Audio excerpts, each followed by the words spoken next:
ছোট্ট সোনামণি, তোমাদের বিকেলের শুভেচ্ছা। Good afternoon to you all. তোমরা আশা করি সবাই অনেক অনেক ভালো আছো।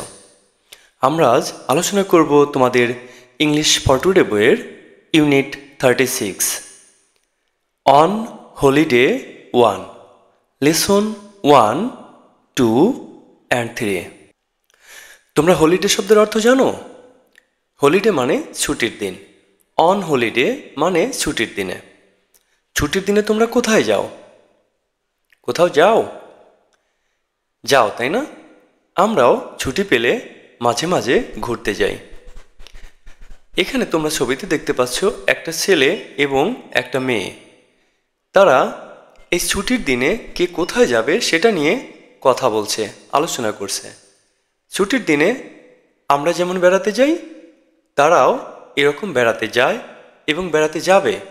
তারা প্ল্যান করছে, তাদের সেই প্ল্যান কি তাই আমরা অ্যাক্টিভিটি এতে দেখব। চলো তাহলে আমরা দেখি অ্যাক্টিভিটি এতে কি আছে। অ্যাক্টিভিটি এতে দেখো, লুক, লিসেন অ্যান্ড সে। দেখো, শোনো এবং বলো। Hi Malay, how is everything? Hi Malay, সব কিছু ঠিক আছে? মলয় উত্তর দিচ্ছে, নট ব্যাড তানিয়া। তানিয়া, তেমন খারাপ কিছু নয়, বা ভালো আছি এরকম বোঝায় আর কি। তারপরে দেখো, what are you doing after exams? পরীক্ষার পর তুমি কি করছো? মলয় উত্তর দিচ্ছে, I am going on holiday with my family. আমি আমার পরিবারের সাথে ছুটি কাটাতে যাচ্ছি। গোয়িং মানে যাচ্ছি, হলিডে মানে ছুটির দিন, আগেই বলেছি, আর ফ্যামিলি মানে তো পরিবার, তোমরা আগেই জানো এটা। আর এক্সাম মানে দেখো, এক্সাম মানে হলো পরীক্ষা। তানিয়া আবার প্রশ্ন করছে, হোয়ার আর ইউ গোয়িং? তুমি কোথায় যাচ্ছ? মলয় উত্তর দিচ্ছে, we are going to Cox's Bazar. And you? আমরা কক্সবাজার যাচ্ছি। তুমি কোথায় যাচ্ছ, বা তোমরা কোথায় যাচ্ছ? তানিয়া জবাব দিচ্ছে, আই এম নট শিওর। আমি নিশ্চিত না। শিওর মানে নিশ্চিত। We may go to our village home in Lalmonirhat. আমরা আমাদের গ্রামের বাড়ি লালমনিরহাট যেতে পারি। এই যে মেয়ে দেখতে পাচ্ছ, MAY, মেয়ে, মেয়ে দিয়ে সম্ভাবনা বোঝায়। যখনই বলবে উই মে গো, তার মানে বোঝাচ্ছে যে আমি যেতে পারি, বাট নিশ্চিত না। ভিলেজ মানে তো গ্রাম, তোমরা জানো। হোম মানে বাড়ি, গ্রামের বাড়ি। লালমনিরহাট এটা বাংলাদেশের একটা জেলা শহরের নাম, তোমরা জানো। আমরা এবার দেখব অ্যাক্টিভিটি বি। অ্যাক্টিভিটি বিতে আছে একটা পেয়ার ওয়ার্ক, জোড়াই কাজ। বলেছে আস্ক অ্যান্ড আনসার, প্রশ্ন করো এবং উত্তর দাও। আস্ক মানে প্রশ্ন করা, আর অ্যান্সার মানে উত্তর দেওয়া। পেয়ার ওয়ার্ক মানে জোড়াই কাজ। প্রথম প্রশ্ন দেখো, where is Malay going? Malay কোথায় যাচ্ছে? আমরা দেখো এই যে টেক্সটের মধ্যে আমরা দেখেছিলাম মলয় যাচ্ছে কক্সবাজার। তাহলে আমরা এই প্রশ্নের উত্তরে এভাবে লিখতে পারি, Malay is going to Cox's Bazar. Malay is going to Cox's Bazar মানে মলয় কক্সবাজার যাচ্ছে। Who is Malay going with?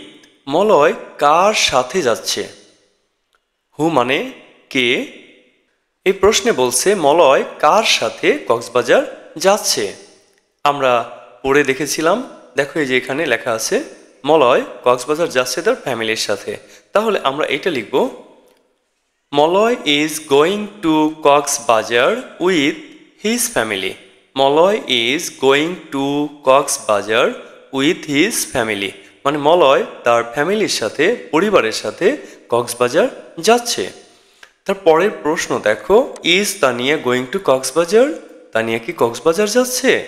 আমরা দেখি, দেখো যেখানে লেখা আছে তানিয়া কক্সবাজার যাচ্ছে না। তবে সে কোথায় যাচ্ছে? সে লালমনিরহাট যেতে পারে, তাই না? তাহলে আমরা এই প্রশ্নের জবাবে লিখব, no, Tania is not going to Cox's Bazar. যদি এম ইজ আর শুরুতে বসে প্রশ্ন করে তাহলে সেগুলোর উত্তর ইয়েস অথবা নো দিয়ে দিতে হয়। যেহেতু তানিয়া যাচ্ছে না, তাহলে আমরা প্রশ্নের জবাবে লিখব নো, তারপরে কমা দিব, তারপরে লিখব Tania is not going to Cox's Bazar. Question number 4 দেখো, হু মে গো টু লালমনিরহাট? লালমনিরহাট কে যেতে পারে? আমরা দেখেছিলাম, দেখো এই যে লেখা আছে তানিয়া যেতে পারে লালমনিরহাট।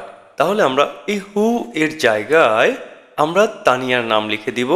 তাহলে লিখব Tania may go to Lalmonirhat. Tania may go to Lalmonirhat. Tania Lalmonirhat যেতে পারে। তোমরা এবার দেখো অ্যাক্টিভিটি সি। অ্যাক্টিভিটি সিতে বলেছে এটাও একটা pair work. Act the dialogue in activity A. আমরা এই যে অ্যাক্টিভিটি এতে যে ডায়লগটা দেখতে পাচ্ছি, এই ডায়লগটা দুজন অ্যাক্ট আউট করতে বলেছে, মানে অভিনয় করে বলতে বলেছে। তোমরা দুজন পাশাপাশি অথবা সামনাসামনি দাঁড়িয়ে এটাকে অ্যাক্ট আউট করবে। একজন ছেলের ভূমিকায় অভিনয় করবে আর একজন মেয়ের ভূমিকায় অভিনয় করবে। তারপরে ডায়লগগুলো বলবে। দেখা যাবে খুব সুন্দর একটা কনভারসেশন তৈরি হয়েছে। তোমরা নিশ্চয়ই করবে, কিন্তু এটা প্র্যাকটিস করলে তোমাদের মুখের জড়তা কাটবে এবং ফ্লুয়েন্টলি অর্থাৎ খুব ভালোভাবে চমৎকারভাবে তোমরা ইংরেজি বলা শিখবে। ছোট্ট বন্ধুরা, আমাদের আজকের এই পর্বের আলোচনা এখানেই শেষ করব। আমরা পরের পর্বে আমরা ইউনিট 36-এর লেসন 4 এবং 5 নিয়ে আলোচনা করব। তোমরা সে পর্যন্ত সবাই অনেক অনেক ভালো থেকো। আল্লাহ হাফেজ।